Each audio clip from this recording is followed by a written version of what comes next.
Very good morning friends. Prakshobh തന്നെ. ഞാനിപ്പോൾ ഈ സ്ഥലം ഒന്ന് കാണിക്കാൻ കൊണ്ടുവന്നാണ് ഗാർഡൻ ഓഫ് ലൈഫ്. അത് വേറെ ഒന്നുമല്ല, ഈ സ്ഥലം വന്നത് നമ്മളൊരു ചെറിയൊരു പ്രൈവറ്റ് ഹോസ്പിറ്റലിൽ ചെറുതെന്നല്ല വലുത് തന്നെയാണ്.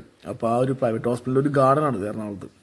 ഇത് കണ്ടിട്ട് മനസ്സിലാവും. അപ്പോൾ ഞാൻ ഈ വേറെ ഒന്നുമല്ല, ഈ ഗാർഡൻ ഓഫ് ലൈഫ് എന്ന് പറഞ്ഞൊരു ഈ ഒരു ഗാർഡൻ എനിക്ക് ഇഷ്ടപ്പെട്ടെന്ന് വെച്ചിട്ടുണ്ടെങ്കിൽ ഈ ഗാർഡൻ കുറച്ച് പേരുടെ മെമ്മറീസിന് വേണ്ടി അവർ വെച്ചേക്കാണ്. കാരണം കുറേ പേര് ഡോണേഴ്സ്, അതായത് നമ്മുടെ ഹാർട്ട്, ഹൈ, അങ്ങനെ നമ്മളുടെ ബോഡി പാർട്സ് ഒക്കെ ഡൊണേറ്റ് ചെയ്ത കുറച്ച് ആൾക്കാരുണ്ട്. അവരുടെയൊക്കെ ഒരു മെമ്മറീസാണ്. പിന്നെ ഈ വീഡിയോ കാണുന്നവർക്ക് ചിലവർക്ക് ഇപ്പോൾ സന്തോഷവും ദുഃഖങ്ങളൊക്കെ ഉണ്ടാവും. എല്ലാവരും ഫുൾ ടൈം ഹാപ്പി എന്ന് പറയാൻ പറ്റില്ലല്ലോ. അപ്പോൾ സങ്കടങ്ങളുണ്ടാവാം. പക്ഷേ ഈ സങ്കടങ്ങളുള്ളവർ ഒരു കാര്യം ഓർക്കുക, നമ്മളുടെ ഈ സങ്കടങ്ങളൊന്നും എല്ലാ ഫുൾ ലൈഫ് ടൈം നമ്മൾ അനുഭവിക്കണമെന്നല്ല. നാളെ നല്ലൊരു ദിവസം ഉണ്ടാവും, നല്ലൊരു പ്രഭാതം, നമുക്ക് നല്ലൊരു ദിവസം, നല്ല എനർജി ആയിട്ടൊരു ദിവസം നാളെ ഉണ്ടാവും. അതുപോലെ തന്നെ ഭയങ്കര സന്തോഷിക്കുന്നവരെയും ഓർക്കുക, നാളെ നല്ല രീതിയിൽ ദുഃഖം ഉണ്ടാവും, നല്ല വിഷമമുള്ള ദിവസങ്ങളും ഉണ്ടാവും. അപ്പോൾ ഇതൊക്കെ നമ്മൾ ബാലൻസ് ചെയ്യാൻ വേണ്ടി നമ്മുടെ മൈൻഡ് എപ്പോഴും പ്രിപ്പയർഡ് ആക്കി വെക്കുക. സംഭവം വേറെ ഒന്നല്ല, ഈ ഗാർഡൻ ഞാൻ കാണിക്കാന്ന് വെച്ചിട്ടുണ്ടെങ്കിൽ നമ്മുടെ വീടിൻ്റെ അടുത്തേക്ക് ഇങ്ങനത്തെ ചില ഗാർഡൻസ് ഒക്കെ ഉണ്ടാവും. ഗാർഡൻ മാത്രമല്ല, പല ഒരു പീസ്ഫുൾ ആയിട്ടുള്ള സ്ഥലങ്ങളുണ്ടാവും. നമ്മൾ കണ്ടിട്ടുണ്ടാവില്ല കേട്ടോ. നമ്മൾ എപ്പോഴും full time long distance explore ചെയ്യണം, അവിടെ പോയിട്ടൊക്കെ ഹെവി ആയിട്ട് നടക്കണമെന്ന് വിചാരിക്കണം. അങ്ങനത്തെ ഒരു മൈൻഡ് സെറ്റാണ്. പക്ഷേ നമ്മൾക്ക് വേണ്ടി ഒരു 10 മിനിറ്റ്, വെറും ഒരു 10 മിനിറ്റ് ഫ്രണ്ട്സും ഇല്ല, ഫാമിലിയും ഇല്ല, ഒരു മണ്ണാങ്കട്ടും ഇല്ല, നമ്മൾക്ക് വേണ്ടി മാത്രം ആ ചെയറിൽ പോയിരുന്നിട്ട് ഇഷ്ടമുള്ള മ്യൂസിക്കൽ ഇട്ടിട്ട് നമുക്ക് വേണ്ടി മാത്രം ഒന്നൊരു 10 മിനിറ്റ് ഒന്ന് മൈൻഡ് റിലാക്സ് ആക്കി വെച്ചിട്ടുണ്ടെങ്കിൽ നമ്മുടെ ഈ പ്രശ്നങ്ങളൊക്കെ നമ്മളെ ബോഡി തന്നെ അത് മീൻസ് അതിലേക്ക് റിയാക്ട് ചെയ്യാൻ തുടങ്ങും. നമുക്കതെല്ലാം സൊല്യൂഷൻസ് ബോഡി തന്നെ കാണിച്ചു തരും. അപ്പം ഞാൻ പറഞ്ഞ വേറെ ഒന്നുമല്ല ഫ്രണ്ട്സ്, എല്ലാവർക്കും ഒറ്റ ലൈഫുള്ളൂ. അപ്പം നമ്മളിപ്പം നാളെ മരിച്ചാൽ തന്നെ നമ്മളുടെ ബോഡി പാർട്സ് ഡൊണേറ്റ് ചെയ്യണത് ഇതൊരു പേഴ്സണൽ സംഭവമാണ്. ഇത് ആയിരിക്കും ഒരു വലിയ ഒരു അഡ്വർടൈസ്മെൻറ്റ് സംഭവമൊന്നുമല്ല.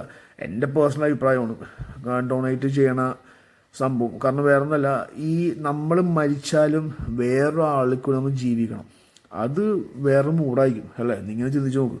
നമ്മൾ മരിച്ചാലും നമ്മൾ പോയി ലോകത്ത് നിന്ന്, പക്ഷേ നമ്മൾ വേറെ ആളിൽ കൂടി ജീവിക്കണം. ആ ഒരു സംഭവം സിഗ്നേച്ചർ എപ്പോഴും നമ്മളുടെ ഈ ലോകത്തുണ്ടാവും. അപ്പം ഞാൻ അതുകൊണ്ട് അതുമാത്രം പറയാനല്ല, ഈ ഒരു സ്പോട്ട് എന്ന് വെച്ചിട്ടുണ്ടെങ്കിൽ എനിക്കത് ഇഷ്ടപ്പെട്ട കാര്യം ആ ഹോസ്പിറ്റലിൽ ഒരു ഹോപ്പ് കൊടുക്കണം നമുക്ക്. അതായത് അവിടെ ഇപ്പോൾ എന്തോരം സീരിയസ് ആയിട്ടുള്ള ആൾക്കാർ വന്നിട്ടുണ്ടാവും. അവരുടെ ബന്ധുക്കൾ എപ്പോഴും നമ്മൾ കൂടുതൽ ആൾക്കാർക്ക് കൂടുതൽ വിഷമങ്ങൾ, ഇപ്പോൾ നമ്മുടെ അച്ഛനായാലും അമ്മയായാലും ഒക്കെ നമ്മൾ ഒപ്പം നടക്കുമ്പോൾ അവർക്ക് ഒരു ബുദ്ധിമുട്ട് വരുമ്പോൾ നമുക്ക് വിഷമം ഉണ്ടാവില്ല. ഇപ്പോൾ ക്യാൻസർ, ഹാർട്ട് അറ്റാക്ക്, അങ്ങനത്തെ പ്രശ്നങ്ങൾക്ക് നമ്മുടെ വീട്ടുകാർക്ക് വരുമ്പോൾ നമുക്ക് അത്രയും ബുദ്ധിമുട്ടായിരിക്കുന്ന സമയത്തായിരിക്കും ഇങ്ങനത്തെ പ്ലേസിൽ പോയി കുറച്ച് സമാധാനം ഇട്ടുണ്ടെങ്കിൽ മരണം ലൈഫ് ജനനമൊക്കെ ഇതെല്ലാം നമ്മുടെ ഇതിലെല്ലാം. പക്ഷേ നമുക്ക് കുറച്ച് സമാധാനം, നമ്മളിപ്പോൾ ആരും മരിക്കും ജീവിക്കും ഒന്നും പറയാൻ പറ്റില്ല. അപ്പം ജീവിതത്തിൽ ഇത്തിരി നമ്മൾ ഭയങ്കര റിലാക്സ്ഡ് ആയിട്ടും ഹാപ്പി ആയിട്ടിരിക്കാൻ എപ്പോഴും ശ്രമിക്കുക. ഇപ്പം എൻ്റെ അമ്മക്കും ഇതുപോലെ ഒരു കിഡ്നി ഫെയിലിയർ ആയിരുന്നു. എൻ്റെ അമ്മയും കൂടെ ഞാനുണ്ട്. എൻ്റെ അമ്മ മരിച്ചുപോയി. ആ സമയത്ത് ഞാൻ ഫേസ് ചെയ്ത സിറ്റുവേഷൻസ്. അപ്പം എനിക്കിതൊന്നും പറഞ്ഞാൽ ആരും ഉണ്ടായിരുന്നില്ല. ഞാനപ്പോൾ ഒറ്റയ്ക്ക് തന്നെ ആ സങ്കടങ്ങളും. അപ്പോൾ ഈ ഒരു ഹോസ്പിറ്റലിൽ ഈ ഒരു ഗാർഡൻ വെച്ചേക്കാൻ എനിക്ക് ഭയങ്കര ഇഷ്ടപ്പെട്ടു. കാരണം കുറച്ചേരം സമാധാനത്തിൽ എന്തടുത്ത സ്റ്റെപ്പ് എടുക്കണമെങ്കിൽ നമുക്ക് അവിടെ പോയിരുന്ന് ഒന്ന് ചിന്തിക്കാൻ പറ്റും. കാരണം അത്ര പ്ലസൻ്റ് ആംബിയൻസാണ്. അപ്പം നമ്മളുടെ വീടിൻ്റെ അടുത്തുള്ള ഇങ്ങനത്തെ കുഞ്ഞു സ്പോട്ട്സൊക്കെ ഉണ്ടാവും. ചെറിയ വലിയ നമ്മൾ ശ്രദ്ധിച്ചിട്ടുണ്ടാവില്ല. ഈ മുറ്റത്തെ മുല്ലക്ക് മനം ഉണ്ടാവില്ല എന്ന് പറഞ്ഞ സീൻ പോലെയാണ്. നമ്മൾ അതൊന്നും വലിയ ശ്രദ്ധിച്ചിട്ടുണ്ടാവില്ല. പക്ഷേ അവിടെ കുറച്ച് നേരം ഒന്ന് സ്പെൻഡ് ചെയ്ത് നോക്കിയിട്ടുണ്ടെങ്കിൽ നമുക്ക് കിട്ടാനുള്ള ഭയങ്കര പീസ്ഫുൾ ആയിട്ടുള്ള കാര്യങ്ങളാണ്.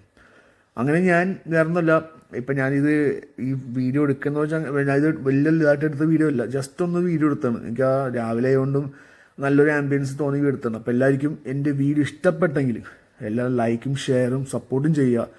നിങ്ങളുടെ സപ്പോർട്ടും ഇല്ലാതെ നടപടിയാവില്ലെന്നു. അപ്പോൾ എല്ലാവർക്കും love you all. Take care. By.